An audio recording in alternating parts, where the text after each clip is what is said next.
The regular recommended daily dose of funny is just not enough. Thankfully, we have extra funny with TJ and Riggins. Okay.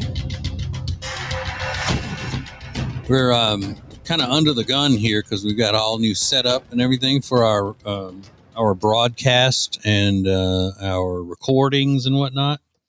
And I have a lot of extra stuff hooked into my computer that I normally don't have, and it's draining the battery fast. So we gotta get moving. We got a piece ordered that will alleviate the problem, hopefully. But as of today, being the first day, it's crunch time. Yeah, it's kind of like riding around on a tire that has a nail in it. Yeah. Am I going to be able to make it until the next air station? Mm-hmm. Or what's it going to be like when I get out there in the morning? That whole thing. Yeah. sure. So there was a festival that took place in a sleepy English village. And looking at the pictures, it just looks like a bunch of tents that have been pitched out in a field. And it was a swingers weekend, 3-day event. Ugh. I know, intense. Hate I missed it. Intense, not intense, like it was strong, intense, but in pup tense, let's say. Yeah. But also could have been intense. Yeah, it was probably intense. Yeah, because all of the surrounding homes and everything, they were complaining because of the sounds, the loud noises and all coming from this event. Ugh. And they were mainly saying that it was the moaning sounds of pleasure. Oh, no. Mhm. Something you never want to hear. Yeah. I don't care what they look like. I don't care anything. I never want to hear that. Mm-hmm. So it says it's mostly elderly people and families here, so you can imagine them spitting their tea out when they learned we were to be the home of the swing-a-thon. Oh my gosh. Original. But yeah, that's just gross. Yeah. It is gross. It's so gross because we know how ugly our swingers are. Mm-hmm. So I can only imagine how disgusting the swingers that are staying in tents in the UK are. Yeah. It's got to just be even worse. And they're all moaning. Oh, it's in the middle of the summer. I mean, how foul. And Right. their teeth are all jacked up. I'm looking at one of the blokes now, as they call it. And he doesn't look like he, really was worried about making sure that his hygiene was on the up and up before he showed up to the event. Or maybe this is at the end of the festival where they've all been sleeping outside for 2 days, 3 days. Now, is a bloke a male or Yeah. is it just anybody? That's a man, yeah. Oh, a man. Okay. Like, calling him a dude. Okay. Good at bloke.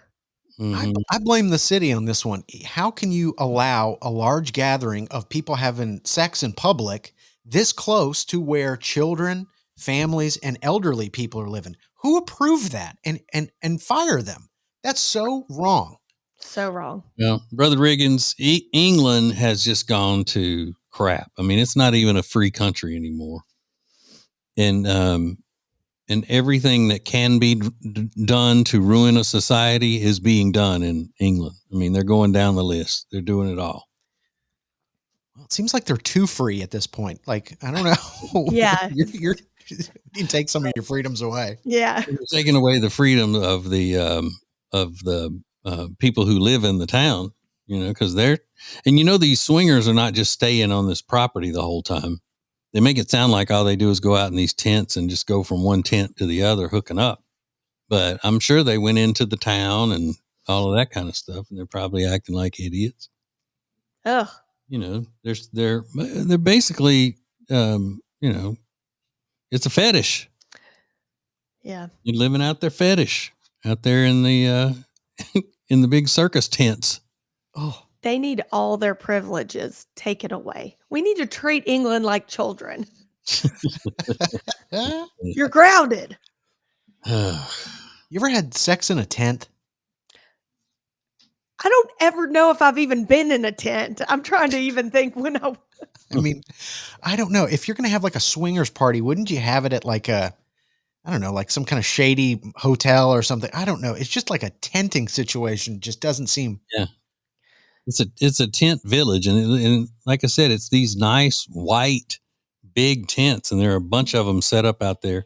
But I guess that's what you do. You rent one of the tents like you were renting a room if you're having some sort of convention at a hotel. Yeah. And I'm wondering if they're like, listen, we're going to make a mess. We can't even use a hotel room. This is going to be debauchery. Yeah. And maybe no decent hotels would let them use their facility for that. Good. Like, we don't want it in our houses. Like, yeah. Can you imagine if you rented a big, Airbnb house to a group of people and you think they're just wanting to go on vacation, and then you find out they had a swingers convention in there? I mean, you would have to, you know how you bomb the house for bugs? That's what you'd have to do. Bomb with sanitizer. Like, can't even imagine. All right. Would you rather rent your house to a group of swingers or a group of naked, like nudists? Ooh. Nudists. I'd rather the nudists. Okay, well, but at least with the other ones, you're figuring that they're not sitting on all your furniture all the time naked. Exactly. But then you got the other aspect of it. Yeah, you don't know. With the nudist, it could be that their bodily fluids are staying in their body. Yeah. You know what I mean? I picture nudists being swingers anyway. Yeah. Like if you're nude, I think you're hooking up a lot for some reason. They swear that they're not, though. They always say that. They also say they're not like freaks and stuff, but we know better. I think they're hooking up. Yeah, maybe they're not, but you're right though. The nudists might be worse because they could be. This is going to be gross, but they could be sitting on the couch, and then like, what if one of them has tummy issues and they have to like the pot it? Like, it could be a lot grosser. Yeah. I don't know. They're both gross. They are. Don't rent to them. This is TJ Riggins Extra Funny. Introducing the new Media Center on the TJRiggins.com home screen. The easiest way ever to hear the new TJ and Riggins shows, archives, podcasts, watch the show, and more. Add it to your phone's home screen today.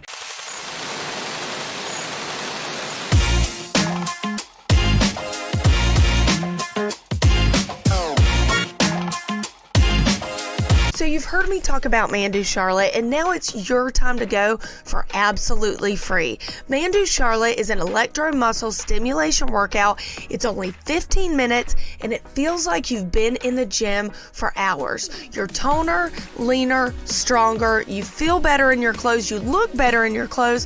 What's not to love? So check out Mandu Charlotte at tjriggins.com/fitness and get your first session free. Mandu Charlotte.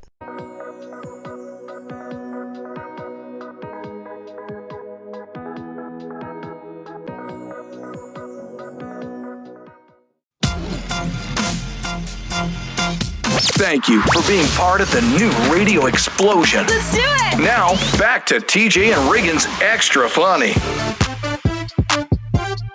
Some of the most shocking news I have ever heard, I saw this morning, is that now some doctors have come out and said that this trend of at-home coffee enemas may not be good for you.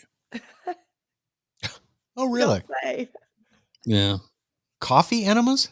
Yeah, that's been going on for a while. People giving, coffee enemas have been a thing since the 90s, I believe. But I know people go, well, it's been a thing for hundreds and hundreds of years in other cultures. And yeah, okay. Well, next time somebody needs a quadruple bypass, let me see them go to these cultures that have been doing things like this for hundreds of years. Yeah. You're not going to do it. That even sounds made up. They've been putting coffee up their ass for a long time. Yeah. No, they haven't. What are you talking about?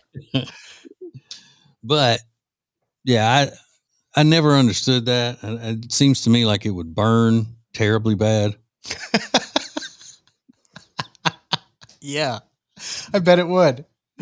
You going right from the 7-Eleven right to your bathroom and McDonald's. McDonald's, pouring it right in there. Oh my gosh. And I think, don't they use this? Is it a hose that they put up in there, or is it one of those little? It's got a ball looking end, and then it's got a point where you can suck things up into it and then squirt it. Is that what they're using for the coffee enema? So I know this answer because I got to remember and get my facts right. Mhm. But Is it just for babies, those little things? yeah, but like one of the Mormon wives on my show that I watch, Secret Lives of Mormon Wives, one of them is obsessed with home coffee enemas. And she used the baby thing. That little blue suction thing, yeah. Yeah. It And was on the reunion and I was mortified. I was like, what's happening? Like they were talking about it. and did they show it? They showed a clip of her on the floor in the bathroom, but not, I mean, she was fully clothed. She was just, I think it was like she was joking about it, but she was about to do it. And they were talking about it and laughing. And I was mortified. I was like, what? Yeah. So you get these crazy women who, I mean, they're on a reality show because they're crazy to begin with, you would assume. And then other women get caught up in watching it because of the drama, but then end up doing things that those crazy women do as if they're good leaders and they're on the cutting edge of these great things. It's like, oh, well, one of the Mormon housewives does coffee enemas at home. I'm going to start doing that. And then it catches on. I mean, it's not like seeing, them come up with some sort of a cocktail and you go, I want to try that cocktail, because whether they're crazy or not, you can look at a cocktail and go, oh, well, then that's a pretty good recipe. But when somebody is lying on the floor in front of a TV camera and showing you how they shoot coffee up their butt, that's not normal. That's not balanced as a person. That's a weird, freaky person. Yet all these other women are like, I'm going to try that. She says it works, so I'm going to try it. And apparently you can get addicted to it. I don't know if it's the caffeine. I'm not really sure, but she is. She's addicted to coffee enemas. She does like 5 a week. They do call it the Secret Lives of Mormon Wives. So maybe all the Mormon wives shoving coffee up there? It's just that one girl because they kind of pick on her about it, but she is legit addicted. But no, not all Mormon wives act like these women, Riggins. Okay. Maybe all the ones on the show, but not all Mormon wives in general. Women who are Mormons don't all act like this. And I think when the show first came out, they made you believe they were all Mormon. They're actually not. Like a few of them, a handful of them are not. And so when they're drinking, I guess as the viewer, we thought that, oh my God, the Mormons are drinking, like whatever, but a couple of them aren't, we found out. So the couple of them are friends of Mormon wives. Right. But there are some of the main ones on the show. Yeah. And That's maybe just like Bethany Frankel has never been a housewife, right? When that show started, she was single, wasn't she? And she wasn't married to a millionaire or, whatever. That's right. She was just a friend of one of the real housewives. That's right. Okay. Yep. That's right. Yep. But just the idea of saying, all right, I'm going to be gone for a few minutes. I'm going to go shoot coffee in my butt. And then, hey, bring the cameras, fellas. You don't want to miss this. Actually, I didn't want to tell y'all, but me and Jody are doing that on Wednesday on Lindsay. Oh, good. That's why you've been so secretive about it. Yeah. Secret Lives of Jody and Lynn. It's Extra Funny with TJ and Riggins. Get the latest Extra Funny episode at tjriggins.com, all major podcast platforms, and on YouTube. Thank you for joining us. In 3, 2, 1. This is TJ and Riggins.